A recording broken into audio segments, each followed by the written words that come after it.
I'd always imagined 60 would feel different. Heavier, perhaps. More substantial.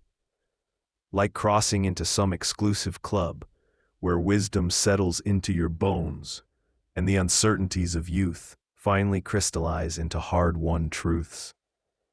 I thought I'd wake up that morning and feel the weight of 6 decades, feel myself transformed somehow into the man I'd been working toward becoming all these years.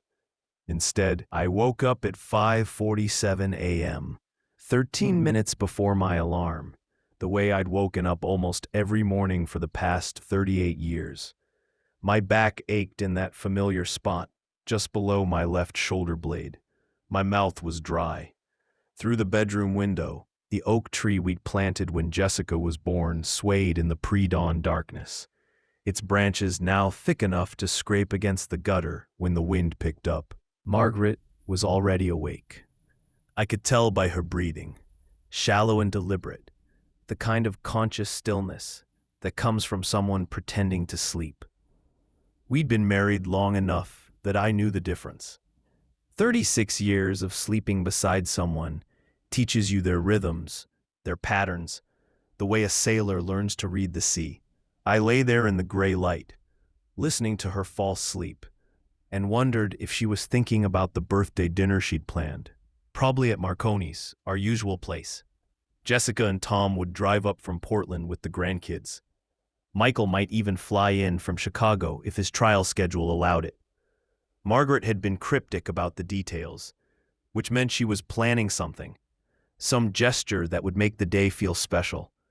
"Happy birthday," she said quietly, and I realized she'd given up the pretense of sleep. I showered and dressed while Margaret made coffee. The house felt different that morning, though I couldn't articulate how.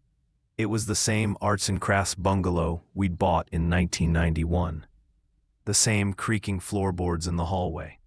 The same view of the Willamette Hills from the kitchen window. But something in the air had shifted, like the atmospheric pressure drop before a storm. Margaret was sitting at the kitchen table when I came downstairs, her hands wrapped around her mug. She'd already laid out my breakfast, a poached egg on wheat toast, fresh berries, orange juice. The morning light caught the silver in her hair. When had it become more silver than brown? I tried to remember the last time I'd really looked at her. Not just the cursory glance of long-established familiarity, but truly looked. "I thought we'd have a quiet breakfast, just the two of us," she said, "before the day gets complicated." I sat down across from her, in my usual spot, the chair legs aligned perfectly with the worn divots in the hardwood floor. How many thousands of times had I sat in this exact position? "That's nice," I said, and meant it. The chaos of family celebrations had their charm, but there was something appealing about this simple ritual, just the two of us, and the morning light and the silence we'd learned to inhabit together. Except the silence felt different today. It felt full, pressurized. Margaret kept looking at me and then looking away, her fingers tapping against her coffee mug in a rhythm I didn't recognize. "Margaret." She set down her mug with more force than necessary. Coffee sloshed over the rim. She didn't wipe it up. "I need to tell you something, Walter. I've been trying to find the right time, and I kept thinking maybe I should wait until after today. But that feels dishonest somehow, like I'd be celebrating under false pretenses." A cold feeling started in my chest. I set down my fork. The egg yolk bled across the toast, turning it golden and soggy. "I want a divorce." 4 words. 4 simple, declarative words that rearranged the entire architecture of my life. I heard them, understood their individual meanings, but couldn't quite assemble them into coherent sense. It was like looking at a familiar painting and suddenly seeing that all the proportions were wrong, had always been wrong, and you'd somehow never noticed. "I don't understand," I said, which was both true and completely inadequate. "I know. I'm sorry. I'm so sorry about the timing. But Walter, there's never going to be a good time.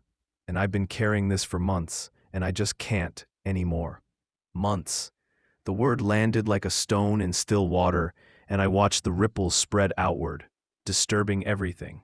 How many mornings had we sat at this table while she carried this secret? How many nights had we lain side by side while she planned her exit? Is there someone else?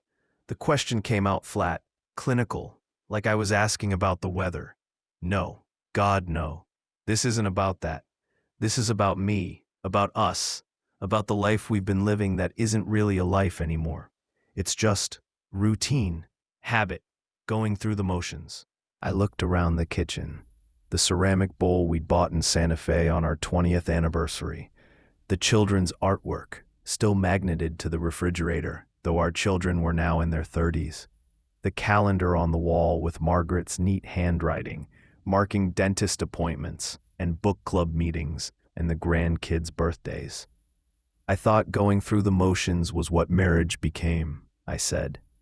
After the excitement fades. I thought that was normal. Maybe it is normal.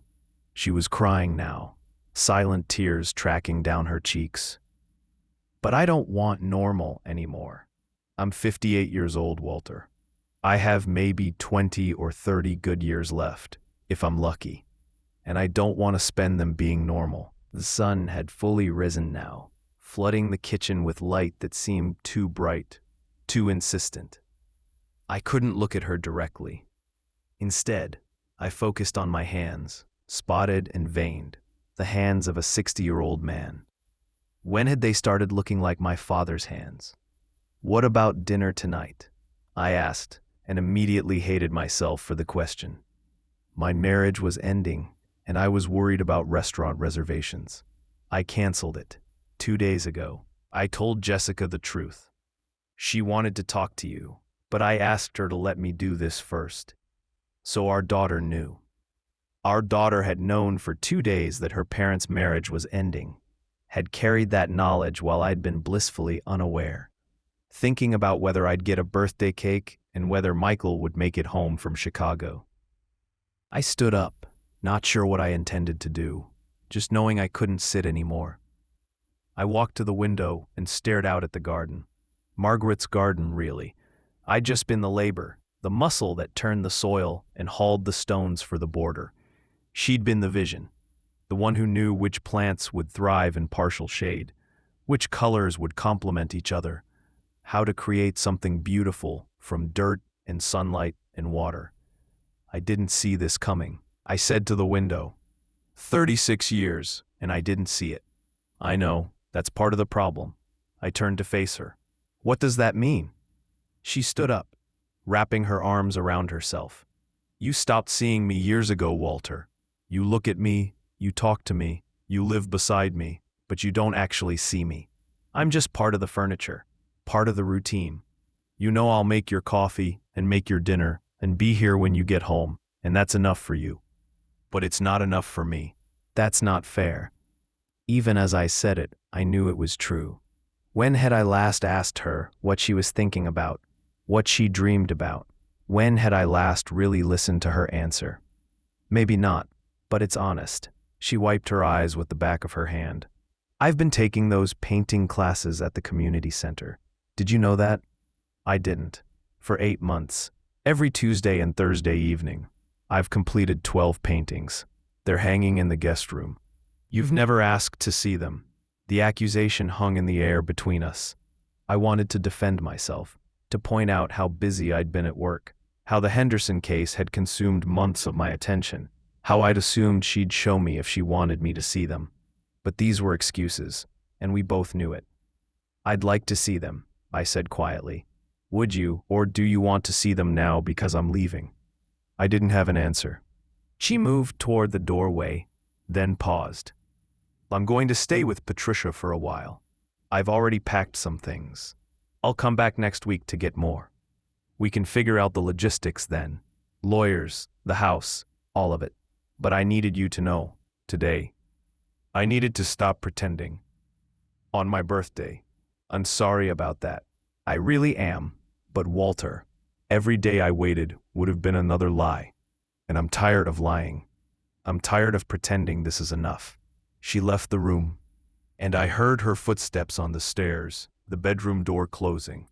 I stood in the kitchen, surrounded by 36 years of accumulated life, dishes and appliances and coffee mugs and memories pressed into every surface, and felt completely, utterly alone. The house was silent after she left, not peaceful, silent.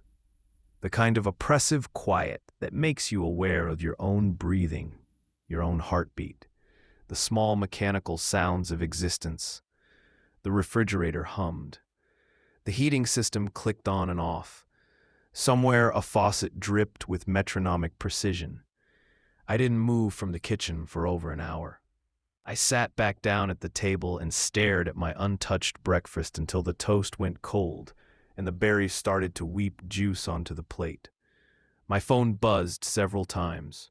Probably Jessica, probably Michael if his sister had told him. I didn't check. Instead, I found myself thinking about the first time I'd seen Margaret. I was 23, freshly graduated from law school, attending a fundraiser for the legal aid clinic where I'd volunteered. She was there with her roommate, wearing a green dress that brought out the gold flecks in her brown eyes. She'd been arguing with a mutual friend about Toni Morrison, defending Beloved against accusations that it was too difficult, too fragmented. She'd been fierce and articulate and completely unself-conscious, and I'd been transfixed. I'd worked up the courage to talk to her by the wine table, offering her a glass of mediocre Chardonnay and a terrible joke about tort reform. She'd laughed anyway.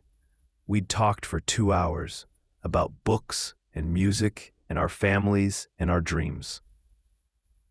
She wanted to be a teacher, she'd told me. Elementary school, where you could still see the moment comprehension dawned in a child's eyes. She'd become a teacher for 18 years, until Jessica was born, and then Michael 2 years later. And the math of childcare versus salary didn't work out. She'd stayed home, and I'd told her it was temporary, just until the kids were in school. But then my career had accelerated, and her staying home had become easier, more convenient. We'd never discussed it explicitly. It had just happened, the way so many things in a marriage just happen, accumulating through small decisions and path of least resistance choices, until one day you look around and don't recognize the life you're living. Had she resented it? She must have.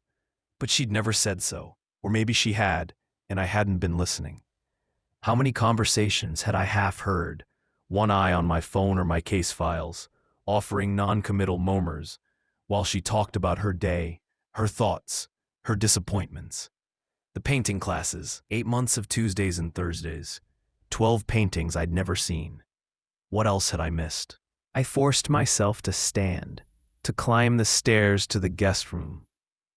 The door was closed, and I felt like an intruder in my own house as I pushed it open. The paintings were everywhere, hung on the walls, propped against the dresser, stacked carefully in the closet. I moved through them slowly, stunned by their vitality. They were abstract, mostly. Bold strokes of color and texture. Nothing representational, but somehow deeply emotional. Blues and greens that felt like water, reds and oranges that burned with internal fire. They were alive in a way that startled me, full of energy and movement and feeling. In the corner, on the easel, was one that was clearly unfinished. A woman's figure, suggested rather than detailed, dissolving into swirls of purple and gold. She was dancing, or maybe flying, escaping, definitely. I stood there for a long time, looking at my wife's secret life, and felt the full weight of my failure. She'd been creating this whole interior world, and I'd been oblivious. Worse than oblivious, uninterested. She'd been becoming someone new, or maybe returning to who she'd always been, beneath the roles we'd assigned each other. And I'd never thought to ask. My phone rang. Jessica's face appeared on the screen. I answered. Dad? Hi, sweetheart. Mom told you. It wasn't a question. This morning. A long pause, I could hear one of the grandkids in the background, arguing about cartoon characters. How are you? How was I? 60 years old, my marriage ending on my birthday, standing in a room full of paintings I'd never known existed, confronting the possibility that I'd spent the last several decades sleepwalking through my own life. "I'm not sure yet," I said, which was the most honest answer I could give. "Do you want me to come over? Tom can watch the kids." "No. Thank you, but no. I think I need to sit with this for a while." Another pause. "Dad, I have to ask. Are you completely surprised by this?" Was I?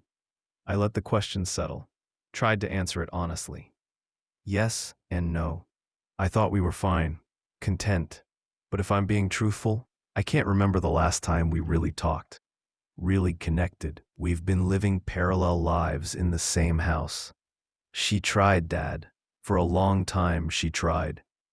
The gentle accusation in my daughter's voice hurt more than her mother's words had, because it was true.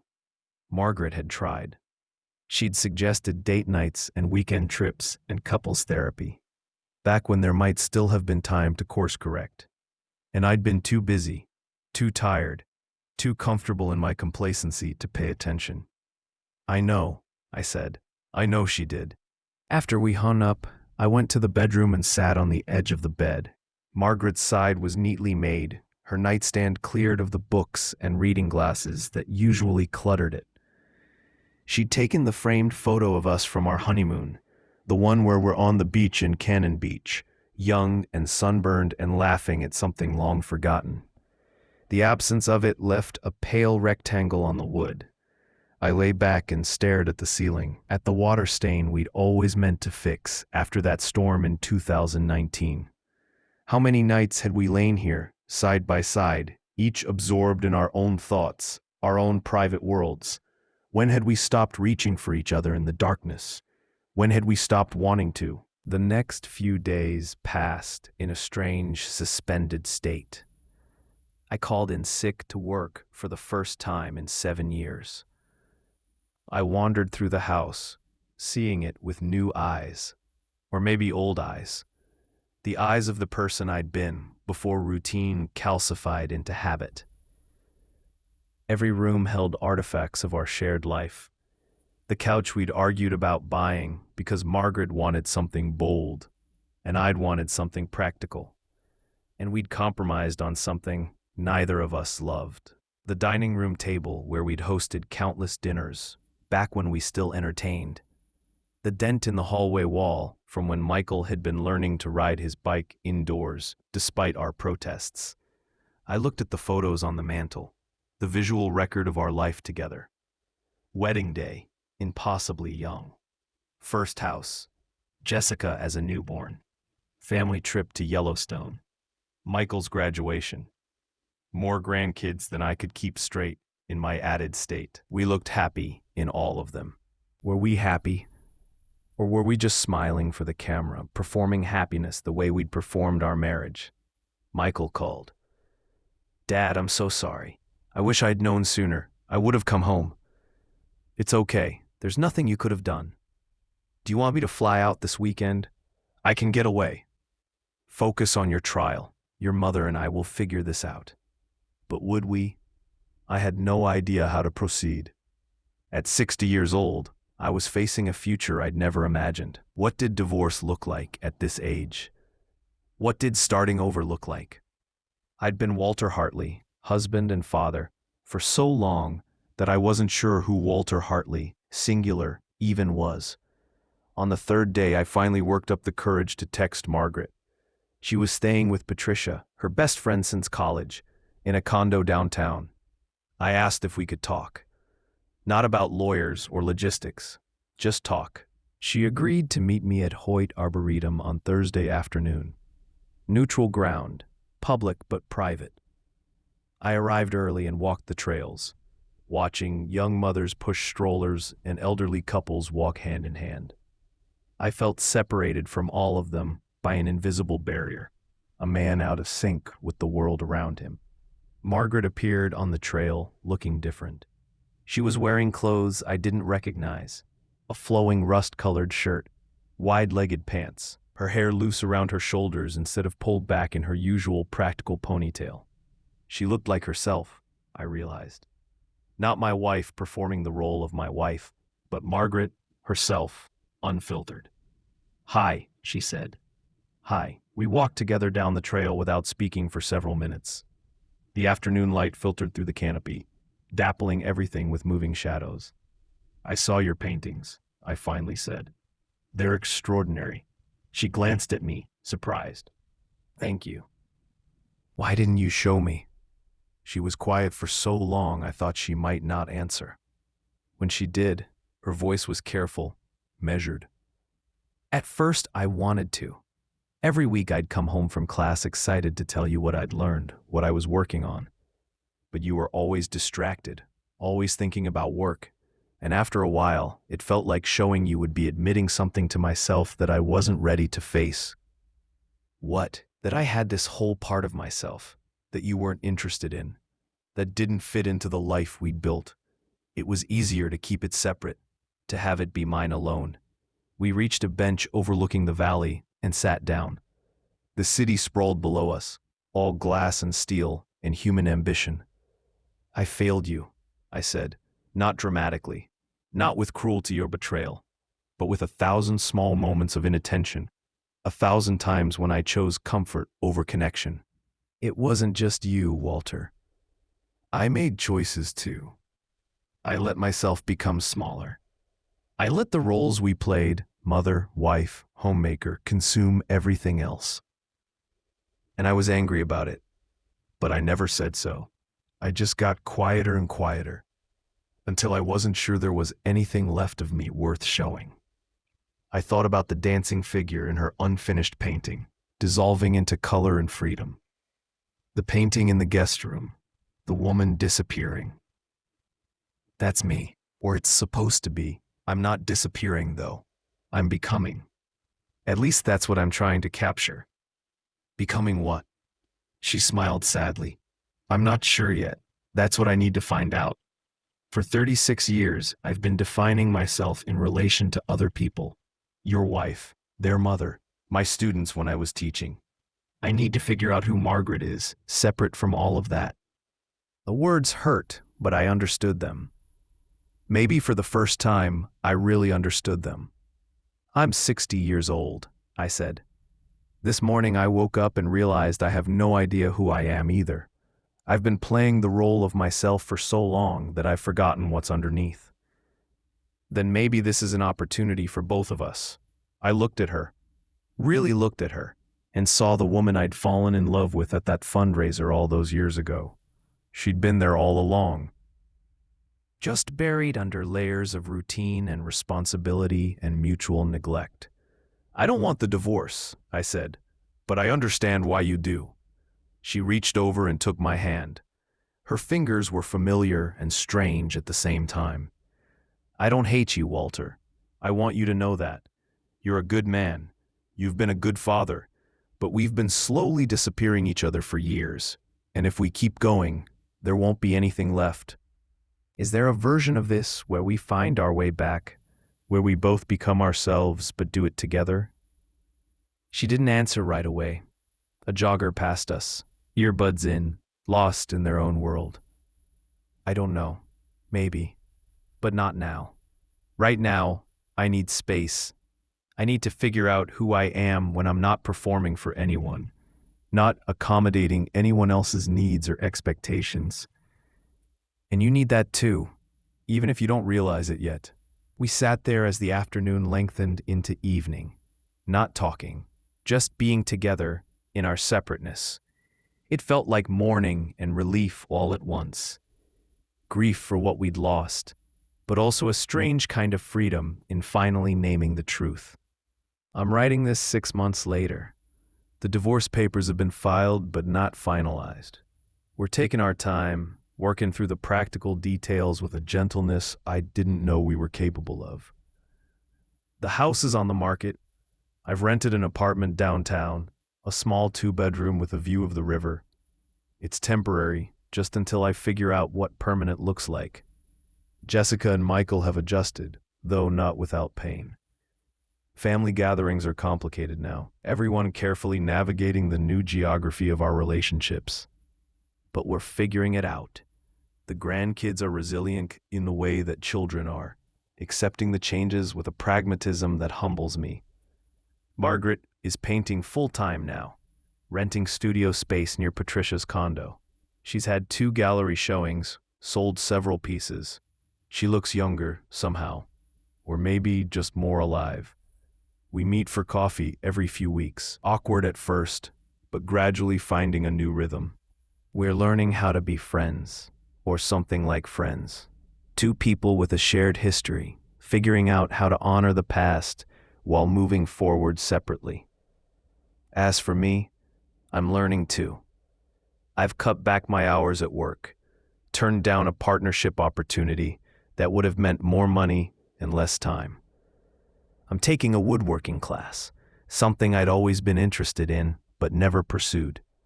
I'm reading again, really reading, not just skimming briefs and legal documents. I'm trying to pay attention to my own life instead of sleepwalking through it. I'm also learning to sit with discomfort, with uncertainty. At 60, I'm starting over in ways that terrify me. I don't know what the next chapter looks like. I don't know if I'll meet someone else, or if I even want to. I don't know if Margaret and I will find our way back to each other, or if the best we can hope for is a respectful friendship. But I'm learning that not knowing is okay. That certainty isn't the same as security, and comfort isn't the same as happiness. That sometimes the kindest thing you can do for someone you love is to release them. To stop trying to hold them in a shape that no longer fits. On my actual birthday, the morning after Margaret told me she wanted a divorce, I'd felt like my life was ending. In a way, it was. The life I'd known, the identity I'd constructed, the future I'd assumed was guaranteed, all of it dissolved that morning like fog in sunlight. But 6 months later, I'm starting to see it differently. Margaret gave me a gift that day, though it didn't feel like one at the time. She gave me the truth. She gave me a chance to wake up, to stop performing my life and start living it. She gave me back to myself. I went hiking last weekend, alone, up to that same spot in the Arboretum where we'd talked. I stood there watching the city sprawl below me, and I thought about all the lives being lived down there, people in the midst of their own struggles and revelations, their own moments of ending and beginning. I thought about how we're all just stumbling through, doing our best, sometimes succeeding and sometimes failing spectacularly. And I thought about my wife, my ex-wife, or soon-to-be ex-wife, though the labels still feel strange, and the courage it took for her to speak her truth, to risk everything familiar for the possibility of something more authentic. I spent so many years thinking that stability was the highest good, that maintaining the status quo was the measure of success. But maybe there's something more important than stability. Maybe there's vitality, authenticity, the courage to keep becoming. I'm 60 years old, and I'm just starting to understand what that might mean. Not the end of possibility, but maybe the beginning of honesty. Not the weight of completed years, but the lightness of unwritten ones. It's terrifying, but it's also, in its own strange way, a kind of freedom I never knew I needed. The sun was setting as I stood there, painting the sky in colors that reminded me of Margaret's work, bold and unexpected and beautiful. I took out my phone and snapped a photo, then texted it to her with a simple message. "Thank you." She responded a few minutes later. For what? I thought about how to answer, how to compress everything I'd learned into words that might make sense. Finally, I typed, "For waking me up." There was a long pause, and then, "You're welcome. Now stay awake." I smiled, pocketed my phone, and started the walk back down the trail.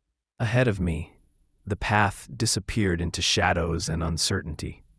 But I kept walking anyway, one foot in front of the other, toward whatever came next.